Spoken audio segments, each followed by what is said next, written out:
En manchette, aujourd'hui, à Saint-Ignace, les citoyens interpellent la municipalité au sujet de la sécurité routière.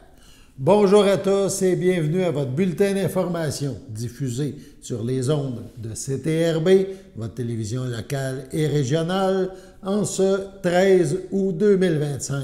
Alain Bellumeur, au Pépitre. Hier soir se tenait la séance des élus, la séance du conseil municipal à Saint-Ignace de Loyola. À la période des questions, un citoyen a interpellé le conseil municipal sur la sécurité routière au niveau surtout du chemin de la traverse.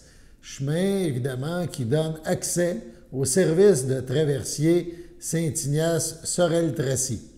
Le citoyen a mentionné la difficulté d'accès aux différentes maisons qui longent le chemin de la traverse. On écoute cet échange. Moi, aujourd'hui, je vais prendre la parole pour plusieurs citoyens de la municipalité dont je fais partie, qui ont des problèmes avec le traversier, mais en fait avec les véhicules qui sont dans la ligne d'attente du traversier. Il y a actuellement une pétition en ligne qui circule, qui actuellement cumule 268 signatures vérifiées, donc des résidents des îles et des citoyens de Berthier. Ça fait plusieurs fois qu'on se fait lancer la balle à gauche, à droite. On ne sait plus vers qui se tourner. On est allé voir la SQ. La SQ dit allez voir le ministère des Transports du Québec. Le ministère des Transports nous dit allez voir la SQ. Voilà. La SQ retourne aller voir la Société des Traversiers du Québec. Là, on se fait garocher ça à gauche, à droite. Moi, ici, j'ai des documents que je vais vous remettre si vous voulez les feuilleter. J'ai la réponse noir sur blanc du ministère des Transports du Québec qui dit que ils peuvent rien faire et que c'est à la municipalité d'agir. Mais là, en fait, c'est au niveau de la sécurité, au-delà du... Moi, la semaine passée, là, je vous le dis, là, en face du dépanneur, c'était pas sur la Côte-Bain, c'était dans la rue. Ouais. J'ai appelé la Sûreté du Québec. Et ils font rien? Ouais. La fille avait dit, je t'ai dit, là, il a envoyé une patrouille, là, parce qu'il va y avoir un accident, là. Parce que là, ils sont pas dans la bonne voie. Après ça, j'ai appelé la Société des Traversiers, M. Blou. J'ai laissé un message, j'ai pas eu de rappel. Là, pas longtemps après, quelqu'un qui travaille à votre moteur me dit qu'il est en vacances. Oui, mais s'il est en vacances, il me donne quelqu'un d'autre à communiquer. J'ai son nom, j'ai son numéro, j'ai son cellulaire à lui aussi. Ça a été facile de me rappeler, puis je t'aurais dit, écoutez, M. Blou, appelez votre... celui qui vous représente, là, et dites, faites quelque chose avec le ministère des Transports et dans la Sûreté du Québec, parce que là, nous, on ne peut rien faire ici. Savez-vous... il y a un gros problème de gestion de la Société des Traversiers, en partant. C'est qu'il y a des matins, j'ai un travailleur à côté de moi, là, qui ne peut pas confirmer. Il y a un traversier, le deuxième, il est censé rentrer en fonction 5h30 le matin à Saint-Ignace. Pour des raisons qu'on ignore, parce qu'on est abonné à des alertes, c'est marqué problème technique, un seul navire, jusqu'à Nouvelle-Heure. Mais ce navire-là, quand il ne décolle pas, l'autre qui arrive à 6h, là, il y a la clientèle qui aurait dû prendre 5h30, plus la sienne. Ça ne prend pas grand-chose pour que ça déborde. Là, quand ça déborde, là, les entrées de cours, là, on part des blocs, on s'en vient, chemin de la traverse. Là, il y a une bande frustrée. Cette bande frustrée-là, il va l'embarquer, ça colle, là, il oublie complètement les entrées de cours. Puis là, quand c'est pas ça, à un autre moment donné, il y a deux navires qui partent. Oh, à un moment donné, à 10h le matin, un autre message, un seul navire jusqu'à Nouvelle-Heure. Là, ça chamboule encore toute l'affaire. Ça, c'est sans compter les billetteries. D'abord, là, ils partent à 2 billetteries, un navire. Bon, quand même, pour remplir le parc, il y a un navire, ça ne fournit plus. D'autres fois, c'est l'inverse. Là, il y a les heures de dîner.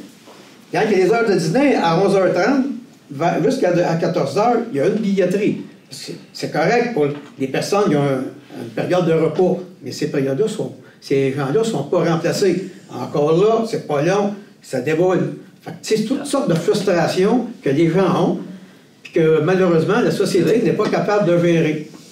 Ça, c'est un constat que je vous fais là. Je l'ai constaté. Vous en faites mieux que ça. Oui, ça fait longtemps que je leur dis, mettez 2 guérettes à tous les fins de semaine, il va y avoir du monde. Cassez-vous pas la tête, puis pas de stationnement, là. Envoyez, faites-les remplir au plus vite. Puis on a eu des problèmes aussi avec les traversiers. Un traversier qui brise, l'autre, il en reste 5 ans. Moi, j'ai appelé madame, la directrice générale, Mme Bédard. Mme Bédard, là, on est donné à cette cliente-là. Tadoussac, il y a un traversier qui brise. Ou bien, ça va en inspection, vous prenez notre traversier, vous l'envoyez là-bas, à une place où il ne paye pas. Puis il nous a enlevé un traversier jusqu'à une place qui est rentable. Ah, mais là, monsieur Bat, non, j'ai dit, écoutez, madame Madame, puis là, je lui ai dit, franchement, au téléphone, je suis dans le cœur. J'ai dit, madame Madame, la société, là, est menée comme un broc à poing. Vous n'êtes pas capable d'amener ça comme pour personne. Vous, tout le temps, ah, ben, t'as du sac, là. Ben, si la 158, la 132, la 138, elle continue là-bas, là. Ben, ici, c'est la 158, mais il y a, l'autre côté, il appelait ça la rue Elisabeth. Mais ils ne comprennent pas ça. Puis moi, j'ai déjà dit à la ministre, mettez comment on dit ça, donc, mettez la gratuité totale ici, un décret, là. La gratuité totale ici, comme à Tadoussac. Vous ne créerez pas ça. Aux deux traversiers, il va tout le temps être plein. De Saint-Ignace, traversons le pont et rendons-nous à l'île du Pas. C'était aussi séance du conseil municipal, donc le 12 août hier.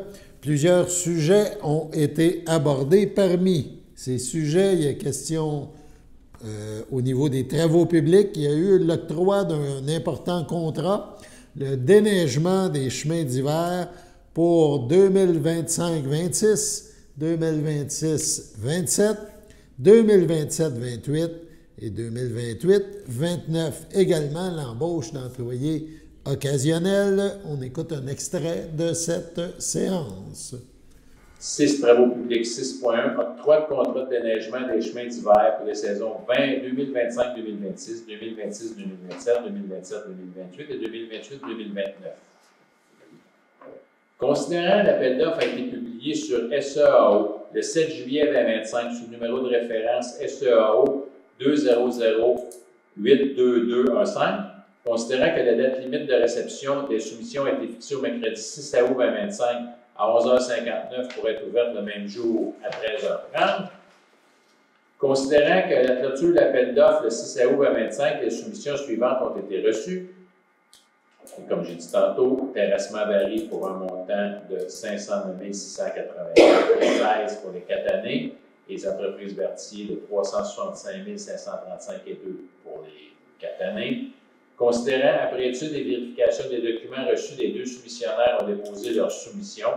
Les entreprises Berthier Inc. étant le plus bas soumissionnaire conforme au plan de vie, avec un montant de 365 535, incluant les taxes applicables.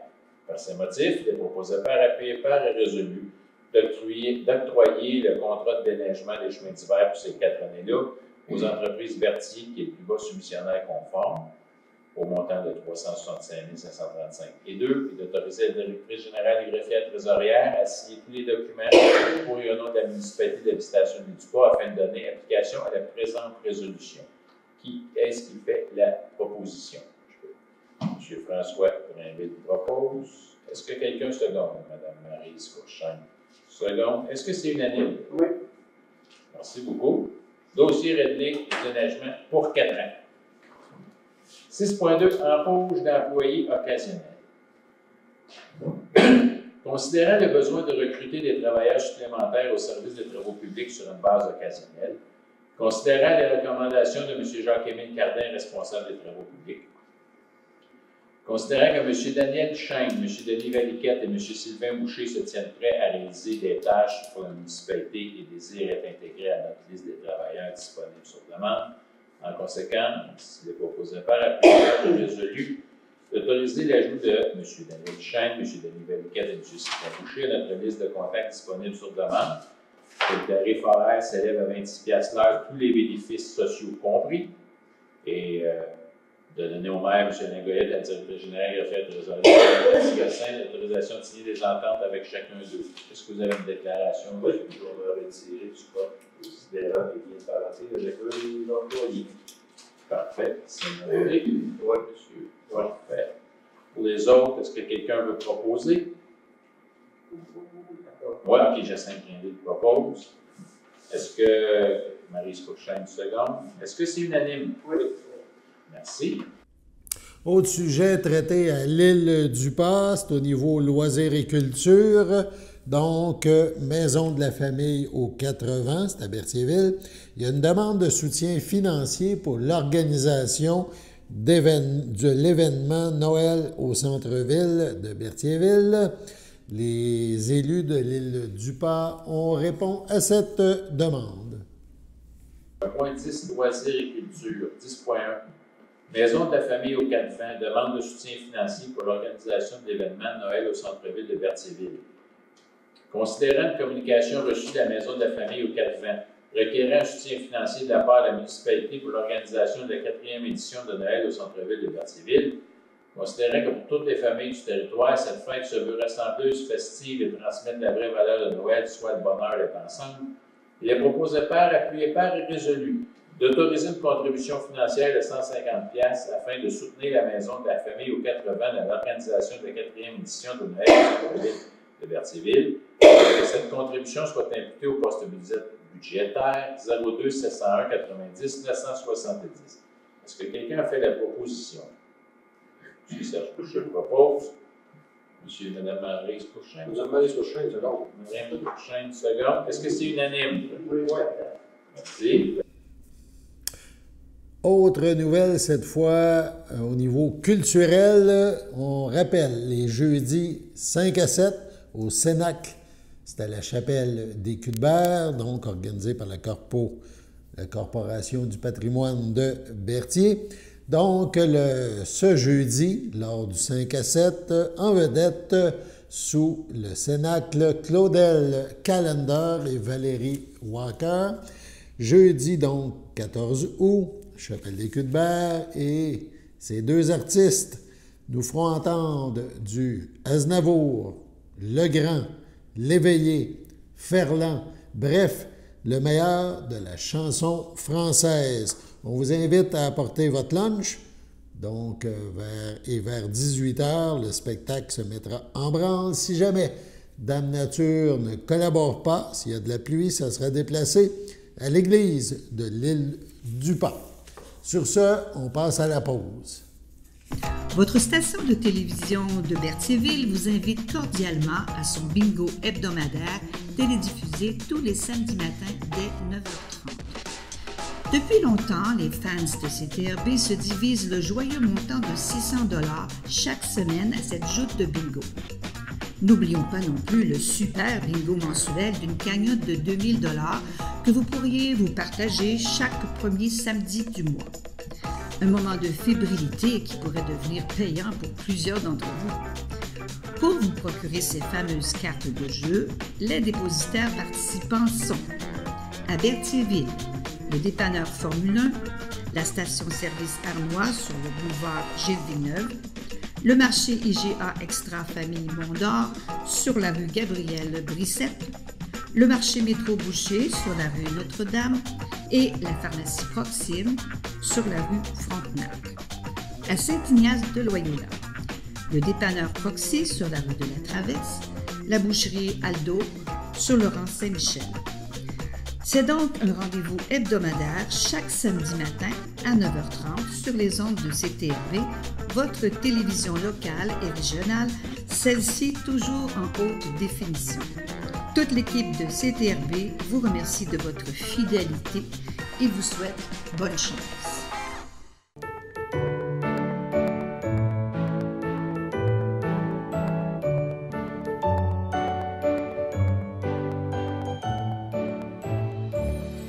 En ce 13 août, le grand livre des anniversaires de CTRB compte une page vide, mais peut-être est-ce votre anniversaire, chères téléspectatrices, chers téléspectateurs. En ce 13 août, si c'est le cas, eh bien, on vous souhaite bonne fête. On poursuit maintenant avec le CABA, le Centre d'action bénévole d'Autrey, le CABA qui recevra Will Véro à 14h dans le cadre de sa programmation les lundis Muffin au son.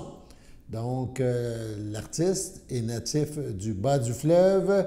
Il nous présentera ses différentes compositions. On écoute un extrait de son spectacle. Faire des kilomètres, dans un décor à l'envers au fin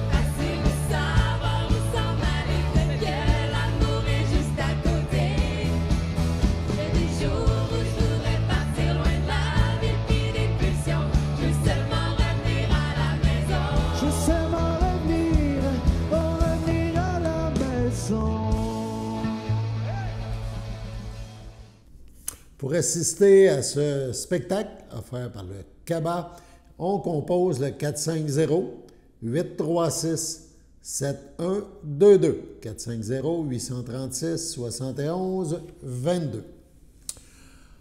On a rencontré à CTRB, Diane Bonnet, qui est la présidente de la FADOC donc de l'île du Pas. Madame Bonnet est venue rencontrer CTRB, entre autres, pour vous parler du retour des activités en septembre. Diane Bonnet. Bonjour, Diane. Bonjour, Daniel. Oui, une belle été, tu t'es reposée? Oui, on a eu des belles vacances, de la belle chaleur, de la belle température. Parfait. OK. Tu as eu quand même le 40e de la FADOC, parce que tu es encore la présidente de la FADOC de l'île du Pas. Oui, depuis 2019. Je suis encore présidente. Encore présidente. Oui. Donc, les vacances ont quand même été courtes, juin et juillet. Et en août, vous recommencez à préparer la saison. Oui, on a déjà commencé à préparer notre saison. On a justement eu une réunion cet avant-midi. Et puis, on est prête à recevoir tout notre monde le mercredi, le 3 septembre, à 1h de l'après-midi, au sous-sol de l'église à l'île Saint-Ignace. C'est encore à Saint-Ignace, ça reste encore à Saint-Ignace. Encore à Saint-Ignace pour le moment. Pour le moment et tout. Oui. Donc, on ne parlera pas trop des activités, des événements qui vont s'en venir, mais on invite quand même la population, soit à venir s'inscrire au niveau, tant au niveau régional, hein, que tu peux devenir membre de la FADOC de l'île du Pas ou se présenter l'après-midi. Même le mercredi, puis quand on va rouvrir le 3 septembre, ils ont juste à attendre de venir nous voir. On va faire leurs adhésions. Ils vont participer, ils vont voir qu'est-ce que c'est les jeux, qu'est-ce que c'est les cours de danse. Je vais leur donner aussi le calendrier d'activité. Comme ça, ils vont pouvoir savoir tout ce qui va se passer durant la saison. Puis on peut dire qu'il y a quand même des incontournables qui restent, donc le mercredi après-midi, des activités de socialisation, de mise en forme et tout, au sous-sol d'église. Et à partir de quelle heure, je veux juste pas me tromper? À 1h, on commence à 1h dans l'après-midi jusqu'à 4h environ. Puis le soir, à partir de 6h moins quart, là, c'est nos cours de danse. C'est les cours de danse avec Lison encore. Encore avec notre Lison, oui. Bon, ben c'est bon. On va vous suivre la prochaine saison, gênez-vous pas. Et on attend des nouvelles, des surprises qui vont avoir lieu.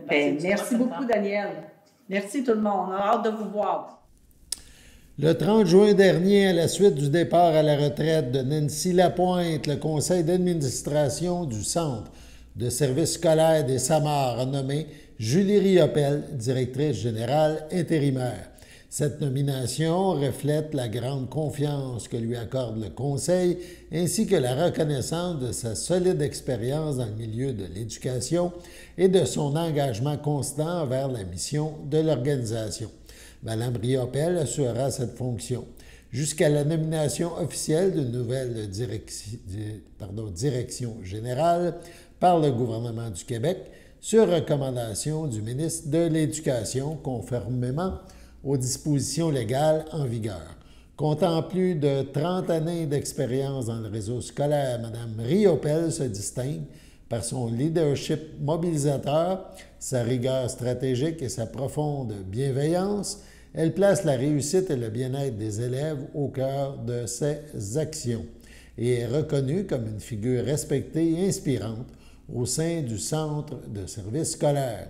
Depuis son arrivée dans l'organisation, Mme Riopel a tour à tour occupé les fonctions d'enseignante, de directrice d'établissement, de directrice du service des ressources éducatives avant d'être nommée directrice générale adjointe en 2022. Elle a piloté plusieurs projets d'envergure, dont l'élaboration et la mise en œuvre du plan d'engagement vers la réussite scolaire 2023-2027.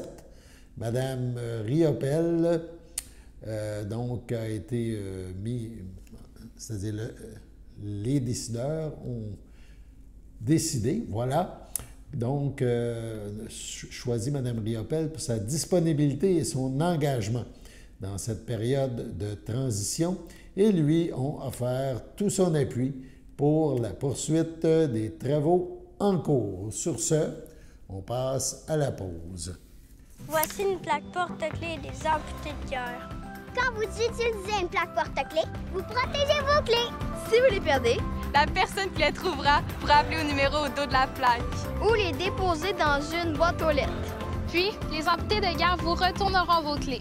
Gratuitement! Commandez vos plaques porte-clés aujourd'hui à amputédeguerre.ca. Et améliorez la vie des personnes amputées comme moi. Merci.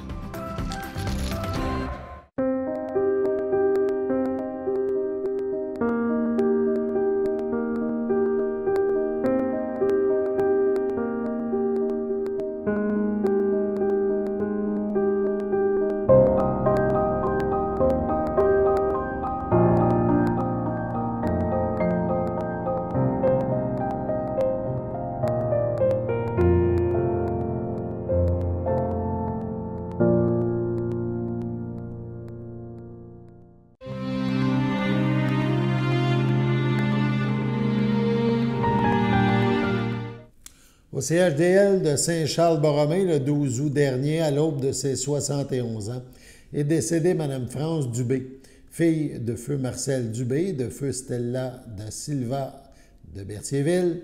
Elle laisse dans le deuil sa fille, sa fierté, Karina Dubé, et son époux Robert Bourassa, sa petite-fille qui était son adoration, Noémie Bourassa, et son conjoint Justin Ricard. Chère maman, mamie, tes souffrances sont maintenant terminées, écrit la famille, tu peux respirer librement, tu es devenu un ange et tu as rejoint ceux que tu voulais revoir. Désormais, tu ne seras plus jamais seul. Bon repos. Elle laisse également dans le deuil ses sœurs, beaux-frères et belles-sœurs, feu Micheline, Michel Plante, Hélène, feu Louis Fredette, Louise, Michel Guévremont, Ginette, feu Édouard Trudel, Pierrette, Gilles Bastien, feu Michel, Solange Rivet, feu André, feu Dorothée Cournoyer, ainsi que plusieurs neveux, nièces, autres parents et amis. Suite à son court passage à la Villa Royale, la famille désire remercier le personnel pour lui avoir prodigué de bons soins. Merci également aux résidents qui ont partagé son quotidien et avec qui elle aimait jaser. Un merci également est adressé au Centre d'action bénévole d'Autrey ainsi qu'au ADA, des organismes qui lui ont donné des services pendant plusieurs années. Selon les volontés de Mme Dubé, elle ne sera pas exposée et une cérémonie aura lieu en toute intimité à une date ultérieure. Au CHDL de Saint-Charles-Borromée, le 26 juin, à 76 ans, est décédé M. Michel Savignac, fils de feu Benoît Savignac et de feu Janine Soulière, conjoint de Viviane Pelletier, demeurant Joliette, natif de Berthierville. Il laisse dans le deuil son fils, Jean-Michel Savignac, Camille Barse, sa petite-fille Jeanne Savignac, ainsi que plusieurs autres membres de la famille et de nombreux amis.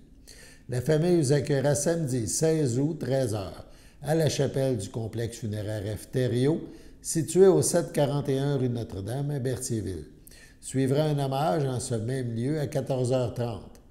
M. Michel Savignac sera inhumé au cimetière de Berthierville le même jour. Au CHDL de Saint-Charles-Borromée, le 27 juillet, à 90 ans, est décédé M.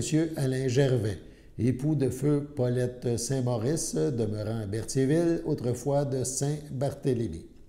Il laisse dans le deuil ses filles, Monique, Christine, Nathalie, Alain Robert, ses petits-enfants, Laurence, Guillaume, Frédéric, Marc, Gabriel et Simon, ses belles-sœurs, Denise Saint-Maurice et Gilberte Gendron, ses neveux, nièces, autres parents et de nombreux amis. Veuillez compenser l'envoi de fleurs par des dons effectués à la Société Parkinson Québec. Des formulaires seront disponibles au salon. La famille vous accueillera samedi 23 août entre 11h30 et 14h au complexe funéraire Thériault, rue Notre-Dame à Berthierville. Suivront les funérailles en l'église de Saint-Barthélemy à 14h30. M. Gervais sera inhumé au cimetière de Saint-Barthélemy le même jour. À Trois-Rivières, le 7 août, à 64 ans, est décédé M. Richard Tremblay, époux de Louise Sylvestre, demeurant à Saint-Ignace de Loyola. Il laisse dans le deuil, outre son épouse, son fils Alex Tremblay, Vanessa Engelhardt, ses petits-enfants Ryan, Ivy et Tremblay, sa mère Normande Riquier, feu Rénal Tremblay, sa belle-mère Mireille Beauséjour, feu Jean-Jacques Sylvestre, son frère, sa sœur, ses beaux-frères et belles-sœurs, Claude Tremblay, Sophie Chevrette, Carole Tremblay, Michel Bérard, Lynne Sylvestre, Michel Sylvestre, Joanne Baudouin, ainsi que plusieurs neveux, nièces, autres parents et amis. La famille vous accueillera dimanche 24 août à midi au complexe funéraire Thériault à Berthierville. Suivra un hommage directement au salon à 14h30. Subitement, à son domicile de Québec, le 24 juillet, à 38 ans, est décédé Charles Barthe Cournoyer, fils de Pierrette Barthe et de feu François Cournoyer, demeurant à Québec, natif de Saint-Ignace de Loyola. Il laisse dans le deuil, outre sa mère, son frère, Antoine Barthe Cournoyer, ainsi que plusieurs oncles, tantes, cousins, cousines et de nombreux amis. La famille vous accueillera samedi, le 30 août dès 11 h au complexe funéraire Efterio, 741 rue Notre-Dame à Berthierville. Suivra un hommage à la chapelle du complexe à 14h30. Charles sera inhumé au cimetière de Saint-Ignace de Loyola le même jour. Sur ce, passons à la météo.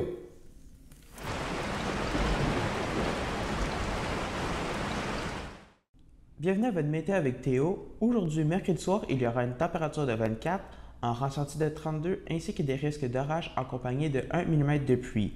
Pour mercredi nuit, il y aura une température de 20, un ressenti de 22 ainsi que des passages nuageux. Pour jeudi matin, il y aura une température de 21, un ressenti de 24 ainsi qu'un ciel ensoleillé avec des passages nuageux. Pour jeudi après-midi, il y aura une température de 26, un ressenti de 31 ainsi qu'un ciel généralement ensoleillé. Pour jeudi soir, il y aura une température de 22, un ressenti de 24 ainsi qu'un ciel dégagé. Et pour finir, jeudi nuit, il y aura une température de 14, un ressenti de 13 ainsi qu'un ciel dégagé. C'était tout pour votre météo. Au nom de toute l'équipe, on vous remercie d'avoir été présent pour la diffusion de ce bulletin d'information en date du 13 août. On se retrouve demain, même heure, même poste. Au revoir.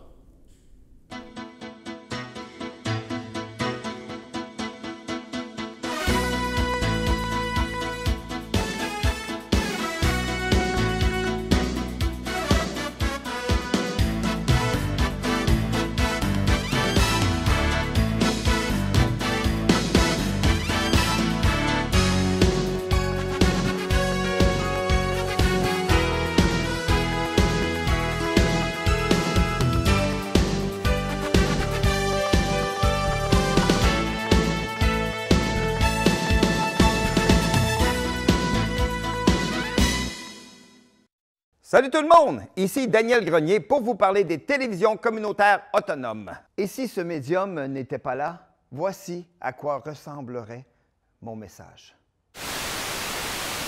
Ça aurait pu être beaucoup plus triste si j'avais rajouté cette petite chanson triste. Mais bon, là n'est pas le point. Diversité de contenu, gestion indépendante locale, sans oublier une participation active à la communauté. Ensemble, encourageons les télévisions communautaires autonomes. J'ose ma télé communautaire.